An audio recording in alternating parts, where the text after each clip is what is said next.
श्री कृष्ण गोविंद हरे मुरारी, हे नाथ नारायण वासुदेव।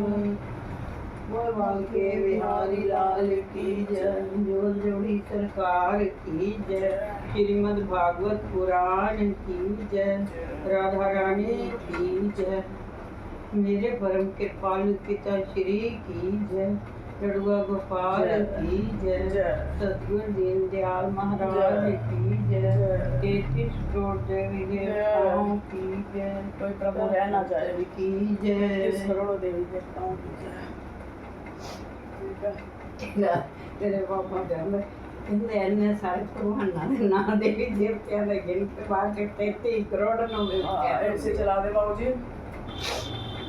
आप रिमोट मेरे हाथ में दे दीजिए। नहीं जी बिल्कुल, या तो घंटे भर चलाते रहोगे या चलाओगे ही नहीं। जय हो।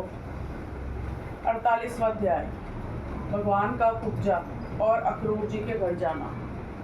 श्री सुखदेव जी कहते हैं, परीक्षित, तदंतर सबके आत्मा तथा सब कुछ देखने वाले भगवान श्री कृष्ण अपने से मिलन की आशंका रखकर व्याकुल हुई कुब्जा का प्रिय करने, उसे सुख देने की इच्छा से उसके घर गए।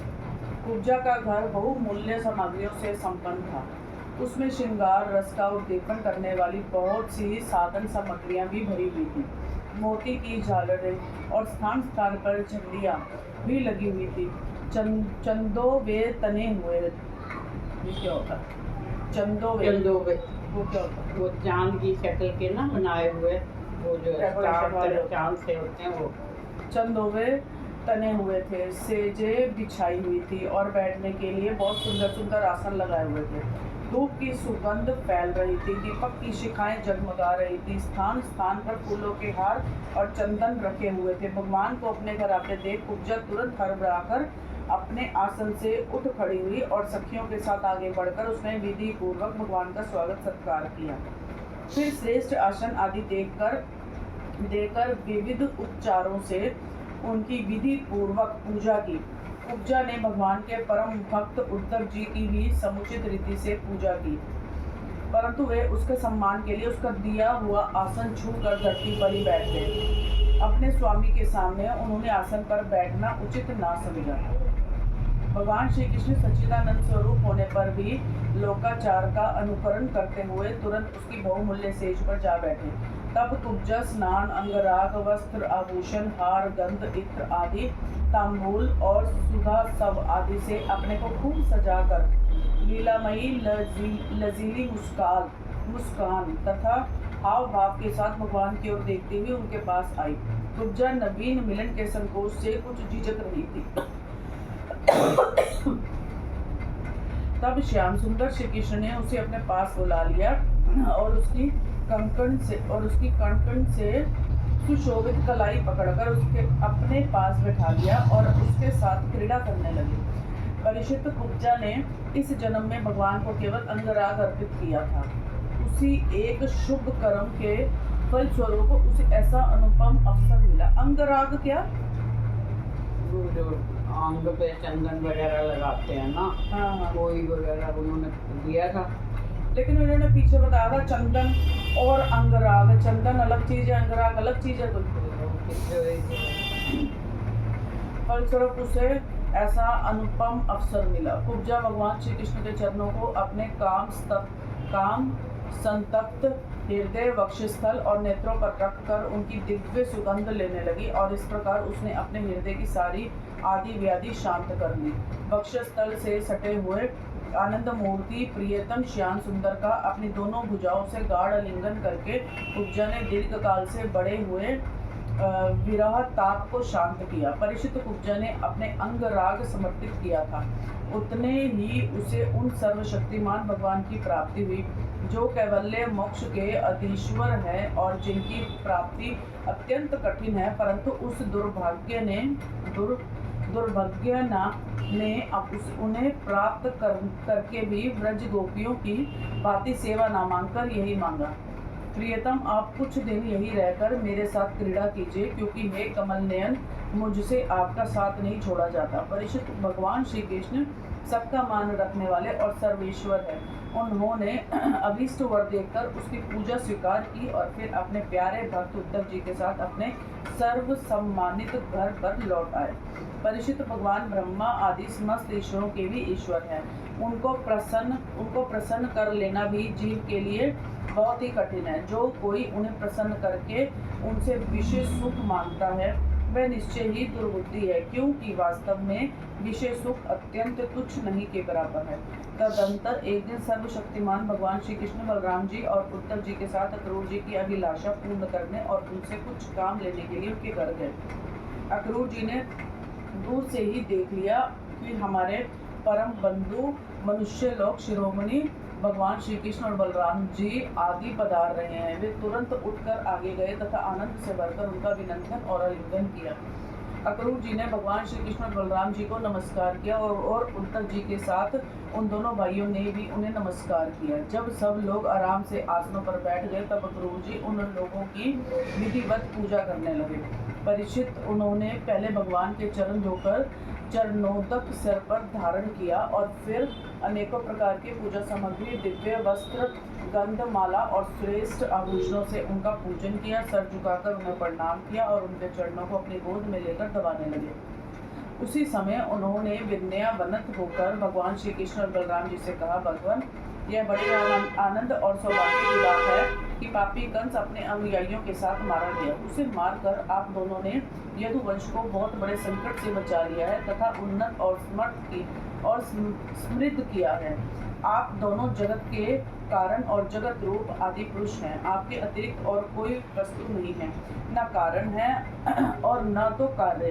परमात्मन, आपने ही अपनी शक्ति से इसकी रचना की है और आप ही अपनी काल माया आदि शक्तियों से इसमें प्रविष्ट होकर जितनी भी वस्तुएं देखी और सुनी जाती हैं उनके रूप में प्रतीत हो रही हैं। जैसे पृथ्वी आदि कारण तत्वों से ही उनके कार्य स्थावर जंगम शरीर बनते हैं, वे उनमें अनुप्रविष्ट से होकर अनेक रूपों में प्रतीत होते हैं, परंतु वास्तव में वे कारण रूप ही हैं। इसी प्रकार है तो केवल आप ही, परंतु अपने कार्य रूप जगत में स्वेच्छा से अनेक रूपों में प्रतीत होते हैं। यह भी आपकी एक लीला ही है।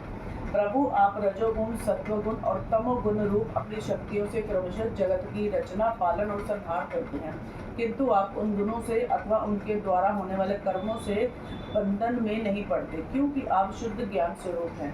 ऐसी स्थिति में आपके लिए बंधन का कारण ही क्या हो सकता है? प्रभु, स्वयं आत्मवस्तु में स्थूल देह, सूक्ष्म देह आदि उपाधियां न होने के कारण न तो उसमें जन्म मृत्यु है और न किसी प्रकार का भेदभाव। यही कारण है कि आप में बंधन है और न मोक्ष। आप में अपने अपने अभिप्राय के अनुसार बंधन या मोक्ष की जो कुछ कल्पना होती है उसका कारण केवल हमारा अविवेक ही है। आपने जगत के कल्याण के लिए यह सनातन वेद मार्ग प्रकट किया है। जब जब इसे पाखंड पथ से चलने वाले दुष्टों के द्वारा क्षति पहुंचती है तब तब आप शुद्ध सत्वमयी शरीर ग्रहण करते हैं। प्रभु, यही आप इस समय अपने अंश श्री बलराम जी के साथ पृथ्वी का भाग दूर करने के लिए यहाँ वसुदेव जी के घर अवतीर्ण हुए हैं। आप असुरों के अंश से उत्पन्न नाम मात्र के शासकों की सौ अश्वहीणी सेना का संहार करेंगे और यदुवंश के यश का विस्तार करेंगे। इंद्रियातीत परमात्मन, सारे देवता, पितर, भूतगण और राजा आपकी मूर्ति हैं। आपके चरणों की धोवन गंगा जी तीनों लोगों को पवित्र करती हैं। आप सारे जगत के एकमात्र पिता और शिक्षक हैं। वही आज आप हमारे घर पधारे, इसमें संदेह नहीं कि आज हमारे घर धन्य धन्य हो गए। उनके सौभाग्य की सीमा न रही। प्रभु, आप प्रेमी भक्तों के परम प्रियतम, सत्यवक्ता, अकारण हितु और कृतज्ञ हैं। जरा सी सेवा को भी मान लेते हैं। भला ऐसा कौन बुद्धिमान पुरुष है जो आपको छोड़कर किसी दूसरे की शरण में जाएगा? आप अपना भजन करने वाले प्रेमी भक्त की समस्त अभिलाषाएं पूर्ण कर देते हैं, यहाँ तक कि जिसकी कभी क्षति और मृत्यु नहीं होती, जो एक रस है, अपने उस आत्मा का भी आप दान कर देते हैं। भक्तों के कष्ट मिटाने वाले और जन्म मृत्यु के बंधन में छुड़ाने वाले प्रभु, बड़े बड़े योगी राज और देवराज भी आपके स्वरूप को नहीं जान सकते, परंतु हमें आपका साक्षात दर्शन हो गया है। यह कितने सौभाग्य की बात है। प्रभु हम स्त्री पुत्र धन स्वजन गेह और देह आदि के मोह की रस्सी से बंधे हुए हैं। अवश्य ही यह आपकी माया का खेल है। आप कृपा करके इस गाढ़े बंधन को शीघ्र काट दीजिए। श्री सुखदेव जी कहते हैं, परीक्षित इस प्रकार भक्त क्रूर जी ने भगवान श्री कृष्ण की पूजा और स्तुति की। इसके बाद भगवान श्री कृष्ण ने मुस्कुराकर अपने मधुर वाणी से उन्हें मानो मोहित करते हुए कहा। भगवान श्री कृष्ण ने कहा, तात आप हमारे गुरु, हितोपदेशक और चाचा हैं। हमारे वंश में अत्यंत प्रशंसनीय तथा हमारे सदा के हितैषी हैं। हम तो आपके बालक हैं और सदा ही आपकी रक्षा, पालन और कृपा के पात्र हैं। आपका परम कल्याण चाहने वाले मनुष्यों को आप जैसे परम पूजनीय और महाभाग्यवान संतों की श्रद्धा सेवा करनी चाहिए। आप जैसे संत देवताओं से भी बढ़कर हैं, क्योंकि देवताओं में तो स्वार्थ रहता है और संतों में नहीं। केवल जल के तीर्थ, नदी, सरोवर आदि ही तीर्थ नहीं है। केवल मृतिका और शिला आदि की बनी हुई मूर्तियां ही देवता नहीं है चाचा जी। उनकी तो बहुत दिनों तक श्रद्धा से सेवा की जाए तब वे पवित्र करते हैं, परंतु संत पुरुष तो अपने दर्शन मात्र से पवित्र कर देते हैं। चाचा जी आप हमारे हितैषी सुहृदों में सर्वश्रेष्ठ हैं, इसलिए आप पांडवों का हित करने के लिए तथा उनका कुशल मंगल जानने के लिए हस्तिनापुर जाइए। हमने ऐसा सुना है कि राजा पांडवों के मर जाने पर अपनी माता कुंती के साथ युधिष्ठिर आदि पांडव बड़े दुख में पड़ गए थे। अब राजा धृतराष्ट्र उन्हें अपनी राजधानी हस्तिनापुर में ले आए हैं और वे वही रहते हैं। आप जानते ही हैं कि राजा धृतराष्ट्र एक तो अंधे हैं और दूसरे उनमें मनोबल की भी कमी है। उनका पुत्र दुर्योधन बहुत दुष्ट है और उनके अधीन होने के कारण वे पांडवों के साथ अपने पुत्रों जैसा समान व्यवहार नहीं कर पाते। इसीलिए आप वहां जाइए और मालूम कीजिए कि उनकी स्थिति अच्छी है या बुरी। आपके द्वारा उनका समाचार जानकर मैं ऐसा उपाय करूंगा जिससे उन सुहृदों को सुख मिले। सर्वशक्तिमान भगवान श्री कृष्ण अक्रूर जी को इस प्रकार आदेश देकर बलराम जी और उद्धव जी के साथ वहां से अपने घर लौट आए। 49वां अध्याय। अक्रूर जी का हस्तिनापुर जाना। श्री सुखदेव जी कहते हैं, परीक्षित भगवान की आज्ञा अनुसार अक्रूर जी हस्तिनापुर गए। वहां की एक एक वस्तु पर पुरुवंशी नरपतियों की अमर कृति की छाप लग रही है। वे वहां पहले धृतराष्ट्र, भीष्म, विदुर, कुंती, बाहिक और उनके पुत्र सोमवत, द्रोणाचार्य, कृपाचार्य, कर्ण, दुर्योधन, द्रोणपुत्र, अश्वत्थामा, युधिष्ठिर आदि पांचों पांडव तथा अन्याय मित्रों से मिले हैं। जब गंधिनी नंदन अक्रूर जी सब इष्ट मित्रों और संबंधियों से भली भांति मिल चुके हैं, तब उन लोगों ने अपने मथुरावासी स्वजन संबंधियों की कुशल क्षेम पूछी। उनका उत्तर देकर अक्रूर जी ने भी हस्तिनापुर वासियों के कुशल मंगल के संबंध में पूछताछ की। परीक्षित अक्रूर जी यह जानने के लिए कि धृतराष्ट्र पांडवों के साथ कैसा व्यवहार करते हैं कुछ दिनों तक वहीं रहे। सच पूछो तो धृतराष्ट्र में अपने दुष्ट पुत्रों की इच्छा के विपरीत कुछ भी करने का साहस न था। वे शकुनी आदि दुष्टों की सलाह के अनुसार ही काम करते थे। अक्रूर जी को कुंती और विदुर ने यह बतलाया कि धृतराष्ट्र के लड़के दुर्योधन आदि पांडवों के प्रभाव, शस्त्र कौशल, बल, वीरता तथा विनय आदि सद्गुण देखकर उनसे जलते रहते हैं। जब वे देखते हैं कि प्रजा पांडवों से ही विशेष प्रेम रखती है तब वे और भी चिढ़ जाते हैं और पांडवों का अनिष्ट करने पर उतारू हो जाते हैं। अब तक दुर्योधन आदि धृतराष्ट्र के पुत्रों ने पांडवों पर कई बार विषदान आदि बहुत से अत्याचार किए हैं और आगे भी बहुत कुछ करना चाहते हैं। जब अक्रूर जी कुंती के घर आए तब वे अपने भाइयों के पास जा बैठी। अक्रूर जी को देखकर कुंती के मन में अपने मायके की स्मृति जग गई और नेत्रों में आंसू भर आए। उन्होंने कहा, प्यारे भाई, क्या कभी मेरे माँ बाप, भाई बहन, भतीजे, कुल की स्त्रियाँ और सखी सहेलियाँ मेरी याद करती हैं? मैंने सुना है कि हमारे भतीजे भगवान श्री कृष्ण और कमल नयन बलराम बड़े ही भक्त वत्सल्य और शरणागत रक्षक हैं। क्या वे कभी अपने इन फुफेरे भाइयों को भी याद करते हैं? मैं शत्रुओं के बीच में घिरकर गोकाकुल हो रही हूँ। मेरी वही दशा है जैसे कोई हिरनी भेड़ियों के बीच में पड़ गई हो। मेरे बच्चे बिना बाप के हो गए हैं। क्या हमारे श्री कृष्ण कभी यहाँ आकर मुझको और इन अनाथ बालकों को सांत्वना देंगे। श्री कृष्ण को अपने सामने समझकर कुंती कहने लगी, सच्चिदानंद स्वरूप श्री कृष्ण, तुम महायोगी हो, विश्वात्मा हो और तुम सारे विश्व के जीवन दाता हो। गोविंद, मैं अपने बच्चों के साथ दुख पर दुख भोग रही हूँ, तुम्हारी शरण में आई हूँ, मेरी रक्षा करो, मेरे बच्चों को बचाओ। मेरे श्री कृष्ण, यह संसार मृत्युमय है और तुम्हारे चरण मोक्ष देने वाले हैं। मैं देखती हूँ कि जो लोग इस संसार से डरे हुए हैं उनके लिए तुम्हारे चरण कमलों के अतिरिक्त और कोई शरण और कोई सहारा नहीं है। श्री कृष्ण को, तुम माया के लेश से रहित तो परम शुद्ध हो, तुम स्वयं पर ब्रह्म परमात्मा हो, समस्त साधनों, योगों और उपायों के स्वामी हो तथा स्वयं योग भी हो। श्री कृष्ण, मैं तुम्हारी शरण में आई हूँ, तुम मेरी रक्षा करो। श्री सुखदेव जी कहते हैं, परीक्षित, तुम्हारी परदादी कुंती इस प्रकार अपने सगे संबंधियों और अंत में जगदीश्वर भगवान श्री कृष्ण को स्मरण करके अत्यंत व्यथित हो गई है और फक करके रोने लगी। अक्रूर जी और विदुर जी दोनों ही सुख और दुख को समान दृष्टि से देखते थे।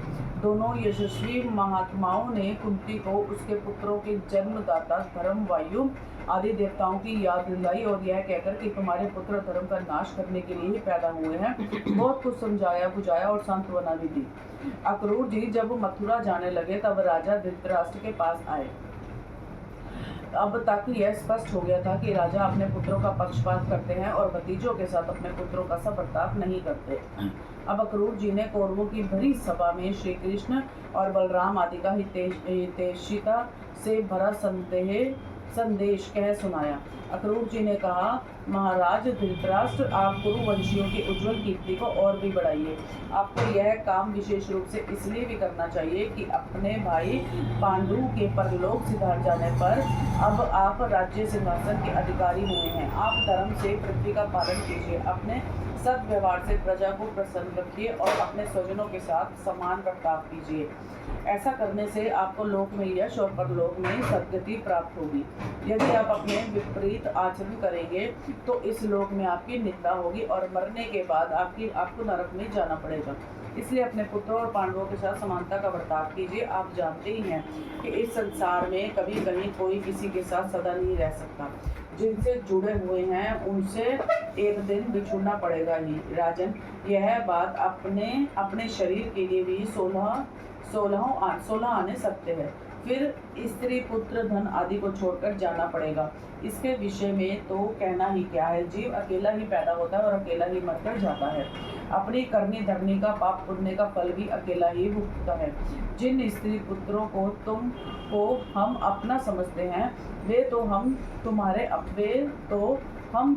अपने हैं और हमारा भरण पोषण करना तुम्हारा धर्म है। इस प्रकार की बातें बनाकर मूर्ख प्राणी के अधर्म से इकट्ठे किए हुए धन को लूट लेते हैं। जैसे जल में रहने वाले जंतुओं के सर्वस्व जल को उन्हीं के संबंधी चाट जाते हैं। यह मूर्ख जीव जिन्हें अपना समझकर अधर्म करके भी पालता पोसता है, वे ही प्राण, धन और पुत्र आदि इस जीव को असंतुष्ट छोड़कर ही चले जाते हैं। जो अपने धर्म से विमुख है, सच पूछिए तो वह अपना लौकिक स्वार्थ भी नहीं जानता। जिनके लिए वह अधर्म करता है वे तो उसे छोड़ ही देंगे। उसे कभी संतोष का अनुभव न होगा और वह अपने पापों की गठरी सर पर लादकर स्वयं घोर नरक में जाएगा। इसीलिए महाराज, यह बात समझ लीजिए कि यह दुनिया 4 दिन की चांदनी है, सपने का खिलवाड़ है, जादू का तमाशा है और है मनोराज्य मात्र। आप अपने प्रयत्न से, अपनी शक्ति से चित्त को रोकिए, मुक्तावश पक्षपात ना कीजिए। आप समर्थ हैं, समत्व में स्थित हो जाइए और इस संसार की ओर से उपरांत शांत हो जाइए। राजा धृतराष्ट्र ने कहा, दानपते अक्रूर जी, आप मेरे कल्याण की, भले की बात कह रहे हैं। जैसे मरने वाले को अमृत मिल जाए तो वह उससे तृप्त नहीं हो सकता, वैसे ही मैं भी आपकी इन बातों से तृप्त नहीं हो रहा हूँ। फिर भी हमारे हितैषी अक्रूर जी, मेरे चंचल चित्त में आपकी यह प्रिय शिक्षा तनिक भी नहीं ठहर रही है, क्योंकि मेरे हृदय पुत्रों की ममता के कारण अत्यंत विषम हो गया है। जैसे स्फटिक पर्वत के शिखर पर एक बार बिजली कौंधती है और दूसरे ही क्षण अंतर्ध्यान हो जाती है, वही दशा आपके उपदेशों की है। अक्रूर जी, सुना है कि सर्वशक्तिमान भगवान पृथ्वी का भार उतारने के लिए यदुकुल में अवतीर्ण हुए हैं। ऐसा कौन पुरुष है जो उनके विधान में उलट फेर कर सके। उनकी जैसी इच्छा होगी वही होगा। भगवान की माया का मार्ग अचिंत्य है। उसी माया के द्वारा इस संसार की सृष्टि करके वे इसमें प्रवेश करते हैं और कर्म तथा फल कर्मों का विभाजन कर देते हैं। इस संसार चक्र की बेरोक टोक चाल में उनकी अचिंत्य लीला शक्ति के अतिरिक्त और कोई कारण नहीं है। मैं उन्हीं परमेश्वर सर्वशक्तिशाली प्रभु को नमस्कार करता हूँ। श्री सुखदेव जी कहते हैं, इस प्रकार गुरु जी महाराज धृतराष्ट्र का अभिप्राय जानकर और कुरुवंशी स्वजन संबंधियों से प्रेम पूर्वक अनुमति लेकर मथुरा लौट आए। परिचित उन्होंने वहाँ भगवान श्री कृष्ण और बलराम जी के सामने धृतराष्ट्र का वह सारा व्यवहार प्रताप जो वे पांडवों के साथ करते थे कह सुनाया, क्योंकि उनको हस्तिनापुर भेजने का वास्तव में उद्देश्य भी यही था।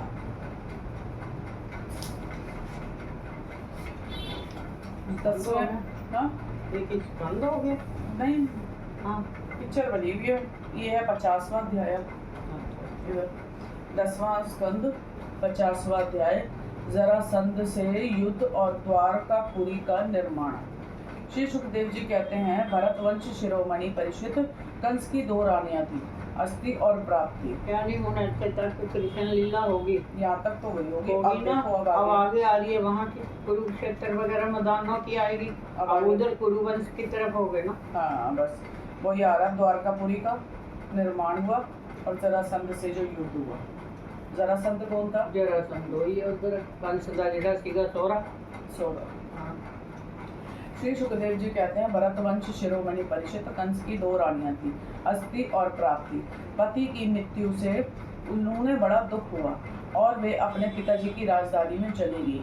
उन दोनों का पिता था मगधराज जरासंध। उससे उन्होंने बड़े दुख के साथ अपने विधवा होने के कारणों का वर्णन किया। परिचित यह अप्रिय समाचार सुनकर पहले तो जरासंध को बड़ा शौक हुआ, परंतु पीछे वह क्रोध से तिलमिला उठा। उसने यह निश्चय करके कि मैं पृथ्वी पर एक भी यदुवंशी नहीं रहने दूंगा। युद्ध की बहुत बड़ी तैयारी की और 23 अश्वहिनी सेना के साथ यदुवंशियों की राजधानी मथुरा को चारों ओर से घेर लिया। भगवान श्री कृष्ण ने देखा जरासंध की सेना क्या है, उमड़ता हुआ समुद्र।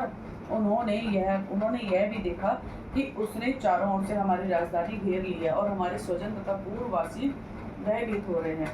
भगवान श्री कृष्ण पृथ्वी का भार उतारने के लिए ही मनुष्य का सा वेश धारण कर किए हुए हैं। अब उन्होंने विचार किया कि मेरे अवतार का क्या प्रयोजन है और इस समय इस स्थान पर मुझे क्या करना चाहिए। उन्होंने सोचा यह बड़ा अच्छा हुआ कि मगधराज जरासंध ने अपने अधीनस्थ नरपतियों की पैदल घुड़सवार रथी और हाथियों से युक्त कई अश्वहिणी सेना इकट्ठी कर ली है।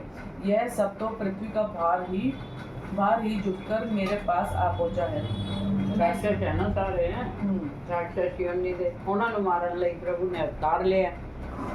ਤਾਂ ਹੁਣ ਉਹ ਕਹਿੰਦੇ ਠੀਕ ਆ। ਔਰ ਕਿੰਨੀ ਵਾਰ ਦੇਖੀਏ, 17 ਵਾਰ ਚੜਾਈ ਕਰੂਗਾ। अच्छा हाँ, ऐ कोई छेती नहीं मरन वाला चीज जरासंध। कंस का सोरा। यह सब तो पृथ्वी का भार ही जुटकर आप मेरे पास आ पहुंचा है। मैं इसका नाश करूंगा, परंतु अभी मगधराज जरासंध को नहीं मारना चाहिए, क्योंकि वह जीवित रहेगा तो फिर से बार लेके आऊंगा, तो फिर से असुरों की बहुत सी सेनाएं इकट्ठी कर लाएगा। मेरे अवतार का यही प्रयोजन है कि मैं पृथ्वी का बोझ हल्का कर दूं। ये कौन कह रहा है? ये कृष्ण जी कह रहे हैं। प्रभु कह रहे हैं कि मैं इसको नहीं मारूंगा जल्दी। ਇਹਨੂੰ ਮਾਰ ਦੇ तो पहली बार की मार ਦਿੰਦੇ, लेकिन नहीं मारਦੇ, जरासंध ਨੂੰ ਛੱਡ ਦਿੰਦੇ ਆ। ਇਹ ਫੇਰ ਜਾਊਗਾ, ਫਿਰ ਥੋੜੇ ਟਾਈਮ ਮਗਰੋਂ ਇਹ ਕਰਕੇ ਇਕੱਠੀ ਸੈਨਾ ਫੇਰ ਲਿਆਊਗਾ ਕਾਫੀ ਸਾਰੀ। ਇਹ ਜਿਹੜੀ ਮਰ ਗਈ। मेरे अवतार का यही प्रयोजन है कि मैं पृथ्वी का बोझ हल्का कर दूं, साधु सज्जनों की रक्षा करूं और दुष्ट दुर्जनों का संहार। समय समय पर धर्म रक्षा के लिए और बढ़ते हुए धर्म को रोकने के लिए मैं और भी अनेकों शरीर ग्रहण करता हूँ। परिचित भगवान श्री कृष्ण इस प्रकार विचार कर ही रहे थे कि आकाश से सूर्य के समान चमकते हुए 2 रथ आ पहुंचे। उनमें युद्ध की सारी सामग्री सुसज्जित थी और 2 सारथी उन्हें हाँक रहे थे। इसी समय भगवान के दिव्य और सनातन आयुध भी अपने आप वहां आकर उपस्थित हो गए। उन्हें देखकर भगवान श्री कृष्ण ने अपने बड़े भाई बलराम जी से कहा, भाई जी, आप बड़े शक्तिशाली हैं। इस समय जो यदुवंशी आपको ही अपना स्वामी और रक्षक मानते हैं, जो आपसे ही सनात हैं, उन पर बहुत बड़ी विपत्ति आ पड़ी। देखिए ये आपका रथ है और आपके प्यारे आयुध हल मुसल भी आ पहुंचे हैं। अब आप इस रथ पर सवार होकर शत्रु सेना का संहार कीजिए और अपने स्वजनों को इस विपत्ति से बचाइए। भगवान साधुओं का कल्याण करने के लिए ही हम दोनों ने अवतार ग्रहण किया है। अतः अब आप यह 23 अश्विनी सेना पृथ्वी का यह विपुल भार नष्ट कीजिए। भगवान श्री कृष्ण बलराम जी ने यह सलाह करके कवच धारण किए और रथ पर सवार होकर वे मथुरा से निकले। उस समय दोनों भाई अपने अपने आयुध लिए हुए थे और छोटी सी सेना उनके साथ साथ चल रही थी। श्री कृष्ण का रथ हाँक रहा था। दारुकपुरी से बाहर निकलकर उन्होंने अपना 5 जन्य शंख बजाया। उनके शंख की भयंकर ध्वनि सुनकर शत्रु पक्ष की सेना के वीरों का हृदय डर के मारे थर्रा उठा। उन्हें देखकर मगधराज जरासंध ने कहा, पुरुषोत्तम कृष्ण, तू तो अभी निरा बच्चा है। अकेले तेरे साथ लड़ने में मुझे लाज लग रही है। इतने दिनों तक तू न जाने कहाँ का छिपा फिरता था। मंद तू तो अपने मामा का हत्यारा है, इसलिए मैं तेरे साथ नहीं लड़ सकता। जा, मैं मेरे सामने से भाग जा। बलराम, यदि मेरे चित्त में यह श्रद्धा हो कि युद्ध में मरने पर स्वर्ग मिलता है, तो तू हिम्मत बांधकर मुझसे लड़। मेरे बाणों से छिन्न भिन्न हुए शरीर को यहाँ छोड़कर स्वर्ग में जा, अथवा यदि मुझ में शक्ति हो तो मुझे ही मार डाल। भगवान श्री कृष्ण ने कहा, मगधराज, जो शूरवीर होते हैं वे तुम्हारी तरह डींग नहीं हाँकते। वे तो अपना बल पौरुष ही दिखलाते हैं। देखो, अब तुम्हारी मृत्यु तुम्हारे सर पर नाच रही है। तुम वैसे ही हकबक कर रहे हो जैसे मरने के समय कोई सनीपात का रोग करे। बक लो, मैं तुम्हारी बात पर ध्यान नहीं देता। श्री सुखदेव जी कहते हैं, परीक्षित, जैसे वायु बादलों से सूर्य को धुएं से आग को ढक लेती है, किंतु वास्तव में वे ढकते नहीं, उनका प्रकाश फिर फैलता ही है, वैसे ही मगधराज जरासंध ने भगवान श्री कृष्ण बलराम के सामने आकर अपनी बहुत बड़ी बलवान और अपार सेना के द्वारा उन्हें चारों ओर से घेर लिया। यहाँ तक कि उनकी सेना, रथ, ध्वजा, घोड़ों और सारथियों का दिखना भी बंद हो गया। मथुरापुरी की स्त्रियां अपने महलों की अटारियों, छज्जों और फाटकों पर चढ़कर युद्ध का कौतून देख रही हैं। जब उन्होंने देखा कि युद्ध भूमि में भगवान श्री कृष्ण की गरुड़ चिन्ह से चिन्हित हो और बलराम जी की ताल चिन्ह से चिन्हित ध्वजा वाले रथ नहीं दिख रहे हैं, तब वे शोक के आवेग से मूर्छित हो गई। जब भगवान श्री कृष्ण ने देखा कि शत्रु सेना के वीर हमारी सेना पर इस प्रकार बाणों की वर्षा कर रहे हैं, मानो बादल पानी की अनगिनत बूंदें बरसा रहे हों और हमारी सेना उससे अत्यंत पीड़ित व्यवस्थित हो रही है, तब उन्होंने अपने देवता और असुर दोनों से सम्मानित षाढ़धनुष का टंकार किया। इसके बाद वे तरकस्मे से बाण निकालने, उन्हें धनुष पर चढ़ाने और धनुष की डोरी खींचकर झुंड के झुंड बाण छोड़ने लगे। उस समय उनका वह धनुष इतनी फुर्ती से घूम रहा था मानो कोई बड़े वेग से अलाप चक्र घुमा रहा हो। इस प्रकार भगवान श्री कृष्ण जरासंध की चतुरंगिणी हाथी, घोड़े, रथ और पैदल सेना का संहार करने लगे। इससे बहुत से हाथियों के सर फट गए और वे मर मर कर गिरने लगे। बाणों की बौछार से अनेकों घोड़ों के सर धड़ से अलग हो गए। घोड़े, ध्वजा, सारथी और रथियों के नष्ट हो जाने से बहुत से रथ बेकाम हो गए। पैदल सेना की बाहें, जांग और सर आदि अंग प्रत्यंग कट कर गिर पड़े। उस युद्ध में अपार तेजस्वी भगवान बलराम जी ने अपने मूसल की चोट से बहुत से मतवाले शत्रुओं को मार कर उनके अंग प्रत्यंग से निकले हुए खून की सैकड़ों नदियां बहा दी। कहीं मनुष्य कट रहे हैं तो कहीं हाथी और घोड़े झटपटा रहे हैं। उन नदियों में मनुष्य की भुजाएं सांप के समान जान पड़ती है और सिर इस प्रकार मालूम पड़ते मानो कछुओं की भीड़ लग गई हो। मरे हुए हाथी द्वीप जैसे और घोड़े ग्राहों के समान जान पड़ते। हाथ और जांघें मछलियों की तरह, मनुष्यों के केश सेवार के समान, धनुष्य तरंगों की भांति और अस्त्र शस्त्र लता एवं तेंदुओं के समान जान पड़ते। ढालें ऐसी मालूम पड़ती मानो भयानक भंवर हो। बहुमूल्य मणियां मणियां और आभूषण पत्थर के रोड़ों तथा कंकड़ों के समान बहे जा रहे थे। उन नदियों को देखकर कायर पुरुष डर रहे थे और वीरों का आपस में खूब उत्साह बढ़ रहा था। परीक्षित जरासंध की वह सेना समुद्र के समान दुर्गम, भयावह और बड़ी कठिनाई से जीतने योग्य थी, परंतु भगवान श्री कृष्ण और बलराम जी ने थोड़े ही समय में उसे नष्ट कर डाला। वे सारे जगत के स्वामी हैं, उनके लिए एक सेना का नाश कर देना केवल खिलवाड़ तो है। परीक्षित, भगवान के गुण अनंत है। वे खेल खेल में ही तीनों लोगों की उत्पत्ति, स्थिति और संहार करते हैं। उनके लिए यह कोई बड़ी बात नहीं है कि वे शत्रुओं की सेना का इस प्रकार बात की बात में सत्यानाश कर दे। तथापि जब वे मनुष्य का सा वेश धारण करके मनुष्य की सी लीला करते हैं, तब उसका भी वर्णन किया जाता है। इस प्रकार जरासंध की सारी सेना मारी गई, रथ भी टूट गया, शरीर में केवल प्राण बाकी रहे। तब भगवान श्री बलराम जी ने जैसे एक सिंह दूसरे सिंह को पकड़ लेता है, वैसे ही बलपूर्वक महाबली जरासंध को पकड़ लिया। जरासंध ने पहले बहुत से विपक्षी नरपतियों का वध किया था, परंतु आज उसे बलराम जी की वरुण की फांसी और मनुष्यों के फंदे से बांध रहे थे। भगवान श्री कृष्ण ने यह सोचकर कि यह छोड़ दिया जाएगा तो और भी सेना इकट्ठी करके लाएगा तथा हम सहज ही पृथ्वी भार उतार सकेंगे, बलराम जी को रोक दिया।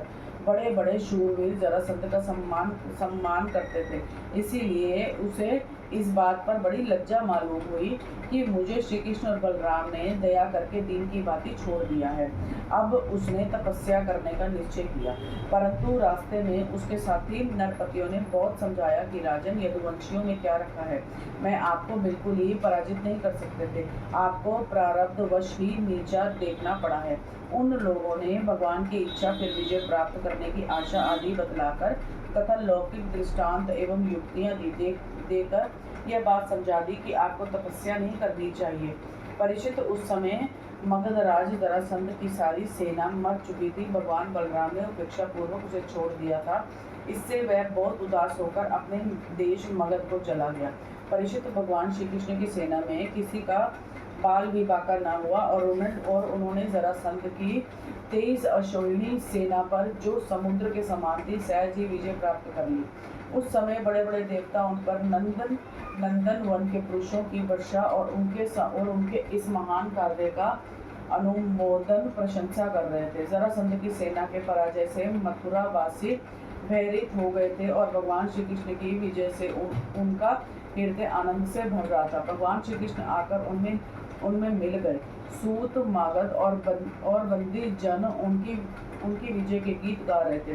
जिस समय भगवान श्री कृष्ण के नगर में प्रवेश किया, उस समय वहाँ शंख, नगारे, भेरी, तुरी, वीणा, बांसुरी और मृदंग आदि बाजे बजने लगे थे। मथुरा की एक एक सड़क और गली में छिड़काव कर दिया गया था। चारों ओर हंसते खेलते नागरिकों की चहल पहल थी। सारा नगर छोटी छोटी झंडियों और बड़ी बड़ी विजय पताकों से सजा दिया गया था। ब्राह्मणों की वेद ध्वनि गूंज रही थी और सब और आनंद उत्सव के सूचक बंधन बार बांध दिए गए थे। जिस समय श्री कृष्ण नगर में प्रवेश कर रहे थे, उस समय नगर की रानियां प्रेम और उत्कंठा से भरे हुए नेत्रों से उन्हें स्नेह पूर्वक निहार रही थी और फूलों के हार, दही, अक्षत और जो आदि के अंकुरों की उनके ऊपर वर्षा कर रही थी। भगवान श्री कृष्ण रणभूमि से अपार धन और वीरों के आभूषण ले आए थे। वह सब उन्होंने यदुवंशियों के राजा अग्रसेन के पास भेज दिया। परीक्षित, इस प्रकार 17 बार 23 अश्विनी सेना इकट्ठी करके मगधराज जरासंध ने भगवान श्री कृष्ण के द्वारा सुरक्षित यदुवंशियों से युद्ध किया, किंतु यादवों ने भगवान श्री कृष्ण की शक्ति से हर बार उसकी सारी सेना नष्ट कर दी। जब सारी सेना नष्ट हो जाती, तब यदुवंशियों के उपेक्षा पूर्वक छोड़ देने पर जरासंध अपनी राजधानी में लौट जाता। जिस समय 28 संग्राम छिड़ने ही वाला था, उसी समय नारद जी का भेजा हुआ वीर कालयवन दिखाई पड़ा। युद्ध में कालयवन के सामने खड़ा होने वाला वीर संसार में दूसरा कोई न था। उसने जब यह सुना कि यदुवंशी हमारे जैसे बलवान है और हमारा सामना कर सकते हैं, तब 3 करोड़ मलेच्छों की सेना लेकर उसने मथुरा को घेर लिया। कालयवन की यह असमय चढ़ाई देखकर भगवान श्री कृष्ण ने बलराम जी के साथ मिलकर विचार किया हो। इस समय तो यदुवंशियों पर जरासंध और कालयवन ये दो विपत्तियां एक साथ ही मंडरा रही हैं। आज इस परम बलशाली यवन ने हमें आकर घेर लिया है और जरासंध भी आज कल या परसों में आ ही जाएगा। यदि हम दोनों भाई इसके साथ लड़ने में लग गए और उसी समय जरासंध आ पहुंचा तो वह हमारे बंधुओं को मार डालेगा या तो कैद करके अपने नगर ले जाएगा, क्योंकि यह बहुत बलवान है। इसीलिए आज हम लोग एक ऐसा दुर्ग, ऐसा किला बनाएंगे जिसमें किसी भी मनुष्य का प्रवेश करना अत्यंत कठिन होगा। अपने स्वजन संबंधियों को उसी किले में पहुंचाकर फिर इसी यवन का वध कराएंगे। बलराम जी ने इस प्रकार सलाह करके भगवान श्री कृष्ण ने समुद्र के भीतर एक ऐसा दुर्गम नगर बनवाया जिसमें सारी वस्तुएं अद्भुत थी और उस नगर की लंबाई चौड़ाई 48 कोस की थी। उस नगर की एक एक वस्तु में विश्वकर्मा का विज्ञान, वास्तु विज्ञान और शिल्प कला की निपुणता प्रकट होती थी। उसमें वास्तु शास्त्र के अनुसार बड़ी बड़ी सड़कों, चौराहों और गलियों का यथास्थान ठीक विभाजन किया गया था। वह नगर ऐसे सुंदर सुंदर उद्यानों और विचित्र उपवनों से युक्त था जिनमें देवताओं के वृक्ष और लताएं लहर रहती थी। सोने के इतने ऊंचे ऊंचे शिखर थे, वे आकाश से बातें करते थे। स्फटिक मणि की अटारियां और ऊंचे ऊंचे दरवाजे बड़े ही सुंदर लगते थे। अन्न रखने के लिए चांदी और पीतल के बहुत से कोठे बने हुए थे। वहां के महल सोने के बने हुए थे और उन पर कामदार सोने के कलश सजे हुए थे। उनके शिखर पर रत्नों के थे तथा गच्छ पन्ने की बनी हुई बहुत बड़ी मालूम होती थी। इसके अतिरिक्त उस नगर में वास्तु देवता के मंदिर और छज्जे भी बहुत सुंदर सुंदर बने हुए थे। उसमें चारों वर्ण के लोग निवास करते थे और सबके बीच में यदुवंशियों के प्रधान अग्रसेन जी, वसुदेव जी, बलराम जी तथा भगवान श्री कृष्ण के महल जगमगा रहे थे। परीक्षित, उस समय देवराज इंद्र ने भगवान श्री कृष्ण के लिए परिजात वृक्ष और सुधर्मा सभा को भेज दिया। वह सभा ऐसी दिव्य थी कि उसमें बैठे हुए मनुष्य को भूख, प्यास आदि मृत्यु लोक के धर्म नहीं छू पाते थे। वरुण जी ने ऐसे बहुत से श्वेत घोड़े भेज दिए जिनका एक एक कान श्याम वर्ण का था और जिनकी चाल मन के समान तेज थी। धनपति कुबेर जी ने अपनी 8 निधियां भेज दी और दूसरे लोकपालों ने भी अपनी अपनी विभूतियां भगवान के पास भेज दी। परिचित, सभी लोकपालों को भगवान श्री कृष्ण ने ही उनके अधिकार के निर्वाह के लिए शक्तियां और सिद्धियां दी हैं। जब भगवान श्री कृष्ण पृथ्वी पर अवतीर्ण होकर लीला करने लगे तब सभी सिद्धियां उन्होंने भगवान के चरणों में समर्पित कर दी।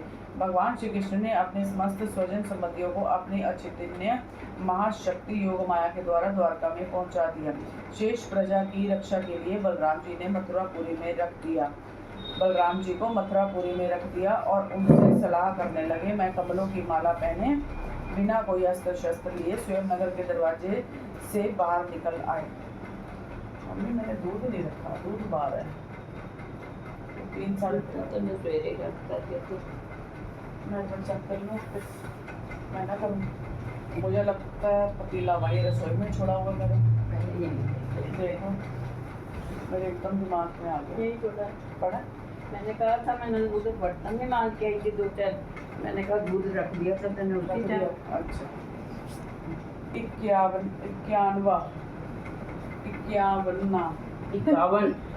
लिखा हुआ है जो दिन में 51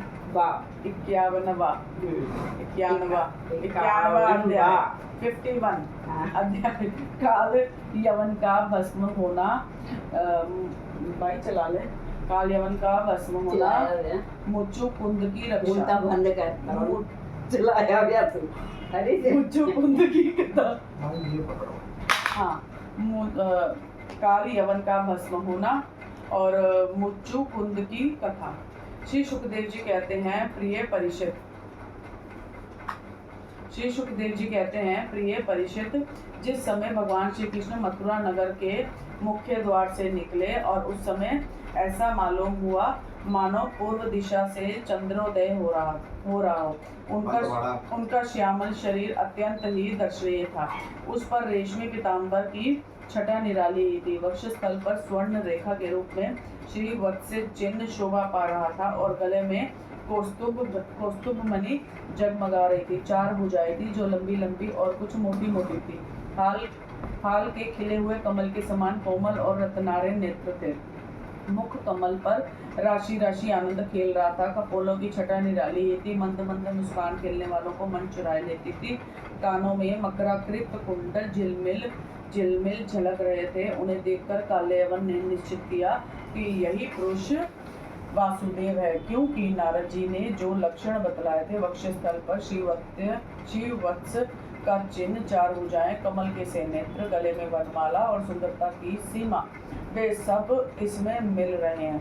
इसीलिए यह कोई दूसरा नहीं हो सकता। इस समय यह बिना किसी अस्त्र शस्त्र के पैदल ही इस ओर चला आ रहा है, इसलिए मैं भी इसके साथ बिना अस्त्र शस्त्र के ही लड़ूंगा। ऐसा निश्चय करके जब कालयवन भगवान श्री कृष्ण की ओर दौड़ा, तब वे दूसरी ओर मुंह करके रणभूमि से भाग चले और उन योगी दुर्लभ प्रभु को पकड़ने के लिए कालयवन उनके पीछे पीछे दौड़ने लगा। ਇਹਨੂੰ ਮਾਰ ਨਹੀਂ ਸਕਦੇ ਸੀ ਨਾ। ਕਹਾਣੀ ਇਹ ਸੀ ਇਹਨੂੰ ਮਿਲਿਆ ਵੇ ਉਹ ਆਪਣਾ ਵਰਦਾਨ ਕਿ ਇਹਨੂੰ ਕੋਈ ਉਹੀ ਦੇਵਤਾ ਜਿਹੜੇ ਮੁਨੀ ਹੈ ਨਾ, ਉਹਨਾਂ ਦੇ ਸ਼ਰਾਪ ਨਾਲ ਹੀ ਮਰੇਗਾ ਇਹ। ਇਦੋਂ ਪਹਿਲਾਂ ਨਹੀਂ। किसके पीछे भागे? कालयवन भगवान के पीछे भाग रहा। भगवान भाग रहे आगे आगे आगे आगे। हाँ, निरशस्त्र भी, उसके पास भी कोई ये शस्त्र नहीं है, तो इसके पास भी कोई शस्त्र नहीं है। अच्छा। क्योंकि ये मार सकता है, तो इसलिए इसको कहते हैं भी कैसे इसकी मुक्ति करनी है। तो जा रहे हैं, अब तू देख सुना। प्रभु को पकड़ने के लिए कालयवन उनके पीछे पीछे दौड़ने लगा। रण छोड़ भगवान लीला करते हुए भाग रहे थे। कालयवन पग पग पर यही समझता रहा कि अब पकड़ा तब पकड़ा। इस प्रकार भगवान उसे बहुत दूर एक पहाड़ की गुफा में ले गए। कालयवन पीछे से बार बार आक्षेप करता कि अरे भाई, तुम परम यशस्वी यदुवंश में पैदा हुए हो, तुम्हारा इस प्रकार युद्ध छोड़कर भागना उचित नहीं है। भगवान भाग रहे हैं, है ना, और कालयवन पीछे पीछे। परंतु अभी उसके अशुभ निशेष नहीं हुए थे, इसीलिए वह भगवान को पाने में समर्थ ना हो सका। उसके आक्षेप करते रहने पर भी भगवान उस पर्वत की गुफा में घुस गए। अच्छा, उनके पीछे कालयवन भी घुसा। वहां उसने एक दूसरे ही मनुष्य को सोते हुए देखा। उसे देखकर कालयवन ने सोचा, देखो तो सही, यह मुझे इस प्रकार इतनी दूर ले आया है और अब इस तरह मानो इसे कुछ पता ही ना हो, साधु बाबा बनकर सो रहा है। यह सोचकर उस मूढ़ ने उसे कसकर एक लात मारी। वह पुरुष वहां बहुत दिनों से सोया हुआ था। पैर की ठोकर लगने से वह उठ पड़ा और धीरे धीरे उसने अपनी आंखें खोली। इधर उधर देखने पर पास ही कालयवन खड़ा हुआ दिखाई दिया। परीक्षित, वह पुरुष इस प्रकार ठोकर मारकर जगाए जाने से कुछ रुष्ट हो गया था। उसकी दृष्टि पड़ते ही कालयवन के शरीर में आग पैदा हो गई और वह क्षण भर में जलकर राख का ढेर हो गया। ये भी देखिए अब कथा आएगी कि ये कौन सो रहा था और इसको कहा था कि तेरे को कोई डिस्टर्ब नहीं करेगा, तो सो जा वहां जाके। राजा परीक्षित ने पूछा, भगवान, तभी प्रभु आया लेकर आए। ये इससे बड़े उससे ही मर जाएगा, क्योंकि इसने देखना है, इसकी आंखों की, उससे ही मर जाएगा। राजा, मैंने शायद टीवी पे कहीं स्टोरी ये देखी हुई है, ऐसी वाली, ध्यान नहीं आ रहा मुझे, देखी हुई है लेकिन टीवी में। राजा परीक्षित ने पूछा, भगवान, जिसके दृष्टिपात मात्र से कालयवन जलकर भस्म हो गया, वह पुरुष कौन था, किस वंश का था, उसमें कैसी शक्ति थी और वह किसका पुत्र था? आप कृपा करके यह भी बतलाइए कि वह पर्वत की गुफा में जाकर क्यों सो रहा था। श्री सुखदेव जी कहते हैं, परीक्षित, वे इक्ष्वाकु वंशी महाराजा मनदाता के पुत्र राजा मुचुकुंद थे। वे ब्राह्मणों के परम भक्त, सत्य प्रतिज्ञ, संग्राम विजय और महापुरुष थे। एक बार इंद्रादि देवता असुरों से अत्यंत भयभीत हो गए थे। उन्होंने अपनी रक्षा के लिए राजा मुचुकुंद से प्रार्थना की और उन्होंने बहुत दिनों तक उनकी रक्षा की। जब बहुत दिनों के बाद देवताओं को सेनापति के रूप में स्वामी कार्तिकेय मिले, तब उन लोगों ने राजा मुचुकुंद से कहा, राजन, आपने हम लोगों की रक्षा के लिए बहुत श्रम और कष्ट उठाया है, अब आप विश्राम कीजिए। शिरोमणे, आपने हमारी रक्षा के लिए मनुष्य लोक का अपना अकंटक राज्य छोड़ दिया और जीवन की अभिलाषाएं तथा भोगों का भी परित्याग कर दिया है।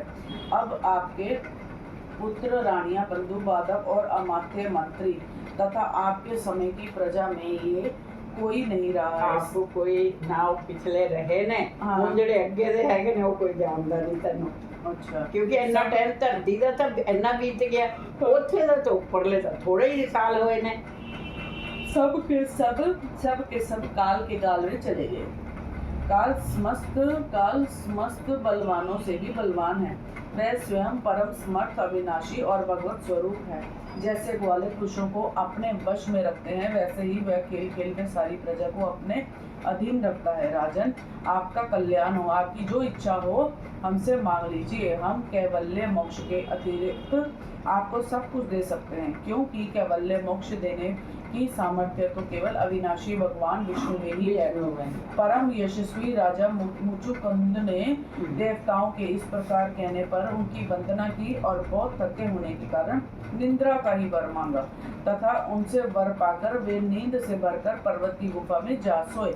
उस समय देवताओं ने कह दिया कि राजन, सोते समय यदि कोई मूर्ख बीच में ही जगा देगा आपको, तो वह आपकी दृष्टि पड़ते ही उसी क्षण भस्म हो जाएगा।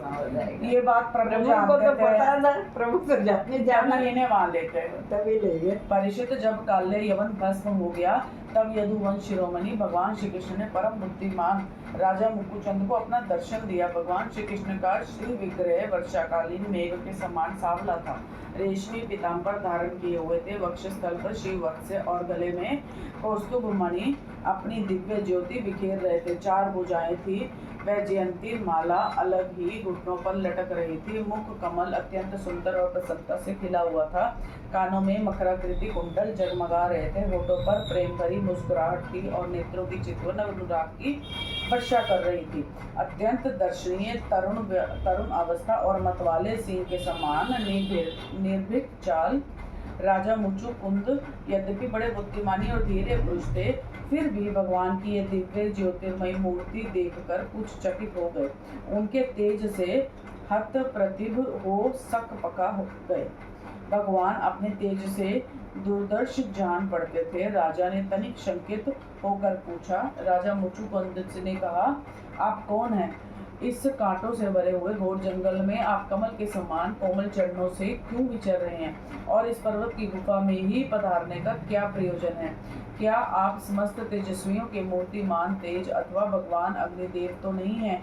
क्या आप सूर्य, चंद्रमा, देवराज, इंद्र या कोई दूसरे लोकपाल हैं? मैं तो ऐसा समझता हूँ कि आप देवताओं के आराध्य देव ब्रह्मा, विष्णु और शंकर, इन तीनों में से पुरुषोत्तम भगवान नारायण ही हैं।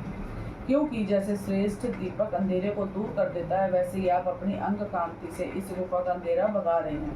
पुरुष श्रेष्ठ, यदि आपको रुचे तो हमें अपना जन्म, कर्म और गोत्र बतलाइए, क्योंकि हम सच्चे हृदय से उसे सुनने के इच्छुक हैं।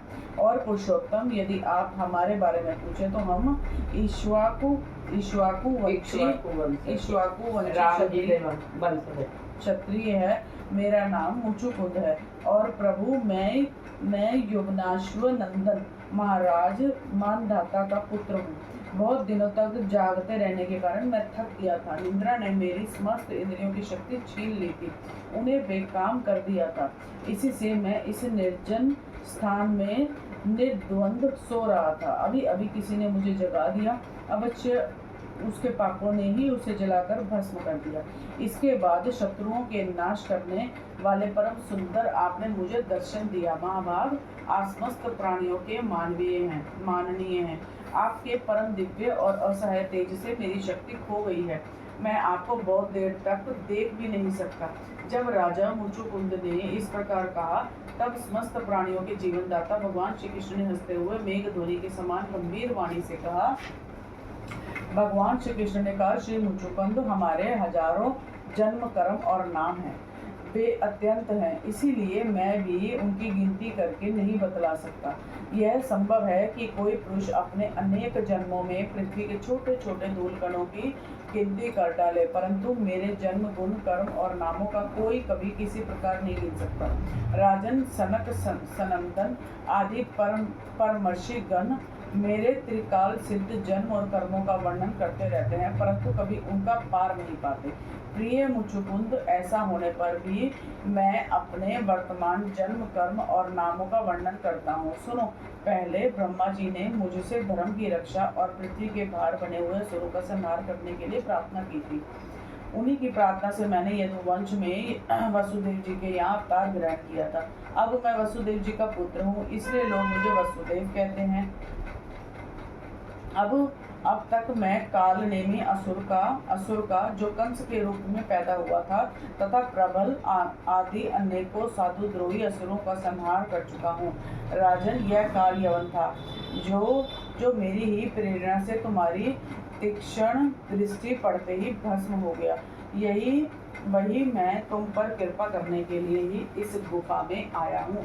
तुमने पहले मेरी बहुत आराधना की है और मैं हूँ भक्त वत्सल्य, इसलिए राजश्रेय तुम्हारी जो अभिलाषा हो मुझसे मांग लो। मैं तुम्हारी सारी लालसा अभिलाषाएं पूर्ण कर दूंगा। जो पुरुष मेरी शरण में आ जाता है उसके लिए फिर ऐसी कोई वस्तु नहीं रह जाती जिसके लिए वह शोक करे। श्री सुखदेव जी कहते हैं, जब भगवान श्री कृष्ण ने इस प्रकार कहा तब राजा मुचुकुंद को वृद्ध गर्ग का यह कथन याद आ गया कि यदुवंश में भगवान अवतीर्ण होने वाले हैं। वे जान गए कि ये स्वयं भगवान नारायण हैं। आनंद से भरकर उन्होंने भगवान के चरणों में प्रणाम किया और इस प्रकार स्तुति की। मुचुकुंद ने कहा, प्रभु, जगत के सभी प्राणी आपकी माया से अत्यंत मोहित हो रहे हैं। वे आपसे विमुख होकर अनर्थ में ही फंसे रहते हैं और आपका भजन नहीं करते। वे सुख के लिए घर गृहस्थी के उन झंझटों में फंस जाते हैं जो सारे दुखों के मूल स्रोत हैं। इस तरह स्त्री और पुरुष सभी ठगे जा रहे हैं। इस पाप रूप संसार से सर्वदा रहित प्रभु, यह भूमि अत्यंत पवित्र कर्म भूमि है। इसमें मनुष्य का जन्म होना अत्यंत दुर्लभ है। मनुष्य जीवन इतना पूर्ण है कि इसमें भजन के लिए कोई भी सुविधा नहीं है।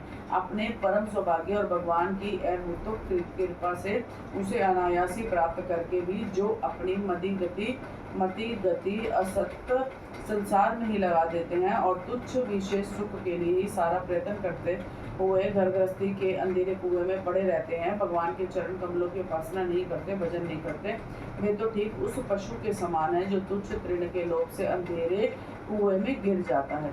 भगवान, मैं राजा था। राज्य लक्ष्मी के मद से मैं मतवाला हो रहा था। इस मरने वाले शरीर को ही मैं आत्मा अपना स्वरूप समझ रहा था और राजकुमार, रानी, खजाना तथा पृथ्वी के लोभ मोह में ही फंसा हुआ था। उन वस्तुओं की चिंता दिन रात मेरे गले लगी रहती थी। इस प्रकार मेरे जीवन का यह अमूल्य समय बिल्कुल निष्फल व्यर्थ चला गया। जो शरीर प्रत्यक्ष ही घड़े और भीत के समान मिट्टी है और दृश्य होने के कारण उन्हीं के समान अपने से अलग भी है, उसी को मैंने अपना स्वरूप मान लिया था और फिर अपने को मान बैठा था नरदेव। इस प्रकार मैंने मदांध होकर आपको तो कुछ समझा ही नहीं। रथ, हाथी, घोड़े और पैदल की चतुरंगिणी सेना तथा सेनापतियों से घिरकर मैं पृथ्वी में इधर उधर घूमता रहता। मुझे यह करना चाहिए और यह नहीं करना चाहिए, इस प्रकार विविध कर्तव्य और अकर्तव्यों की चिंता में पड़कर मनुष्य अपने एकमात्र कर्तव्य भगवत प्राप्ति से विमुख होकर प्रमत्त हो जाता है, असावधान हो जाता है। संसार में बांध रखने वाले विषयों के लिए उसकी लालसा दिन दूनी रात चौगुनी बढ़ती ही जाती है, परंतु जैसे भूख के कारण जीभ लपलपाता हुआ सांप असावधान चूहे को दबोच लेता है, वैसे ही काल रूप से सदा सर्वदा सावधान रहने वाले आप एकाएक उस प्रमादग्रस्त प्राणी पर टूट पड़ते हैं और उसे ले बीतते हैं। जो पहले सोने के रथों पर अथवा बड़े बड़े गजराजों पर चढ़कर चलता था और नरदेव कहलाता था, वही शरीर आपके अबाध काल ग्रास बनकर पार फेंक देने पर, पक्षियों की विष्ठा धरती में गाड़ देने पर, सड़कर क्रीड़ा और आग में जला देने पर राख का ढेर बन जाता है। प्रभु, जिसने सारी दिशाओं पर विजय प्राप्त कर ली है और जिससे लड़ने वाला संसार में कोई रह नहीं गया है, जो श्रेष्ठ सिंहासन पर बैठता है और बड़े बड़े नरपति जो पहले उसके समान थे अब जिसके चरणों में सर झुकाते हैं, वही पुरुष जब विशेष सुख भोगने के लिए जो घर गृहस्थी की एक विशेष वस्तु है स्त्रियों के पास जाता है, तब उनके हाथ का खिलौना उनका पालतू पशु बन जाता है। बहुत से लोग विषय भोग छोड़कर पुनः राज्य आदि भोग मिलने की इच्छा से ही दान पुण्य करते हैं और मैं फिर जन्म लेकर सबसे बड़ा परम स्वतंत्र सम्राट हो जाऊं, ऐसी कामना रखकर तपस्या में भली भांति स्थित हो शुभ कर्म करते हैं। इस प्रकार जिसकी तृष्णा बढ़ी हुई है वह तथापि सुखी नहीं हो सकता। अपने स्वरूप में एक रस स्थित रहने वाला भगवान जीव अनादिकाल से जन्म मृत्यु रूप संसार के चक्कर में भटक रहा है। जब उस चक्कर से छूटने का समय आता है तब उसे सत्संग प्राप्त होता है। यह निश्चय है कि जिस क्षण सत्संग प्राप्त होता है उस क्षण सत्यों के आश्रय कार्य कारण रूप जगत के एकमात्र स्वामी आप में जीव की बुद्धि अत्यंत दृढ़ता से लग जाती है।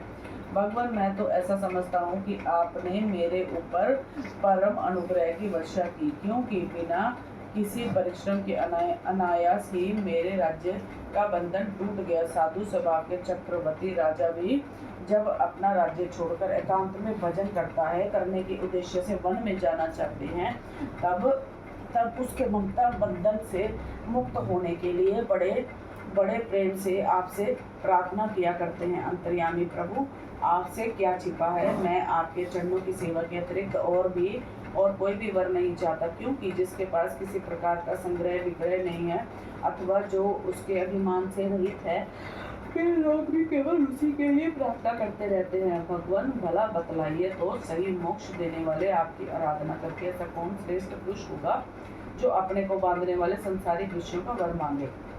इसीलिए प्रभु, मैं सत्वगुण रजोगुण और तपोगुण से संबंध रखने वाली समस्त कामनाओं को छोड़कर केवल माया के लेश मात्र संबंध से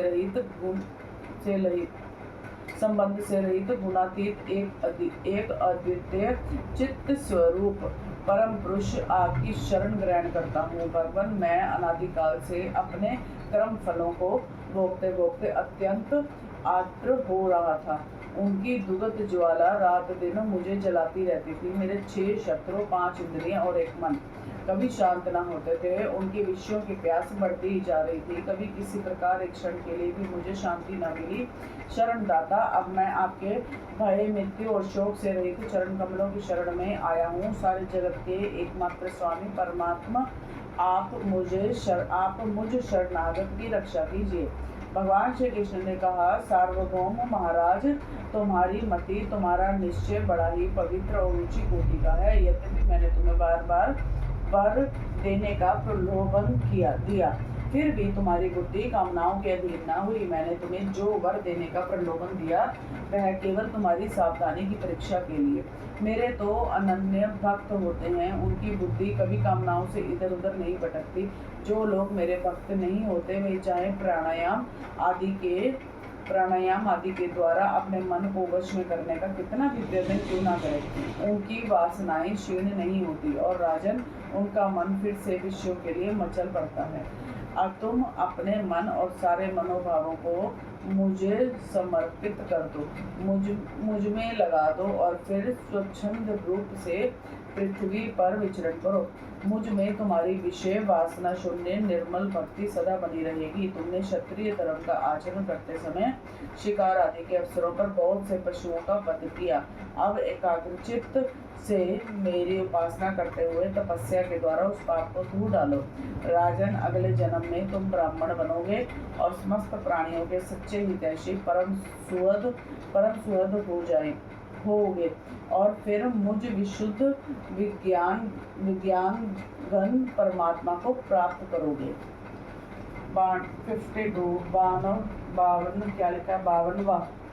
52वां अध्याय।